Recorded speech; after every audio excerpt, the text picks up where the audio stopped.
खांदा दुखत जर का समजा असेल, कुठलाही एक खांदा किंवा दोन्ही खांदे, ह्याच्यासाठी एक छोटंसं टेक्निक आपण घरच्या घरी करू शकता. ज्या बाजूचा खांदा दुखतोय त्या हाताचं चौथं बोट दुसऱ्या हाताने ओढायचं. सिंपल टेक्निक आहे एकदम. फॉर एक्झाम्पल, माझा डावा खांदा दुखतोय तर डाव्या हाताचं जे चौथं बोट आहे, म्हणजे अंगठ्यापासूनच चौथं बोट, हे जे बोट आहे हे अशा पद्धतीने जोरात त्याला प्रेशर देऊन असं ओढायचंय. जेवढं शक्य होईल तेवढं प्रेशर द्यायचंय आणि ओढायचंय. हे जर का समजा तुम्ही कोणाला तरी सांगून अशा पद्धतीने समोरच्या बाजूने ओढायला सांगितलं, या बोटाला जर का व्यवस्थित ताण बसला तर त्याच्यामुळे जी नर्व आहे जी खांद्यापर्यंत जाते ती पूर्ण मोकळी होते आणि खांदा इन्स्टंटली मोकळा व्हायला याच्याने खूप फायदा होऊ शकतो.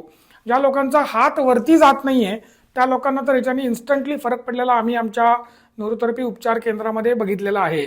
सो तुम्हाला जर का खांद्याचा त्रास असेल तर तुम्ही हे करून बघा आणि तुमचा काय अनुभव आहे ते मला अवश्य कळवा. अजूनही जर का समजा आपण सबस्क्राईब केलं नसेल तर अवश्य माझ्या चॅनलला सबस्क्राईब करा आणि फॉलो करा.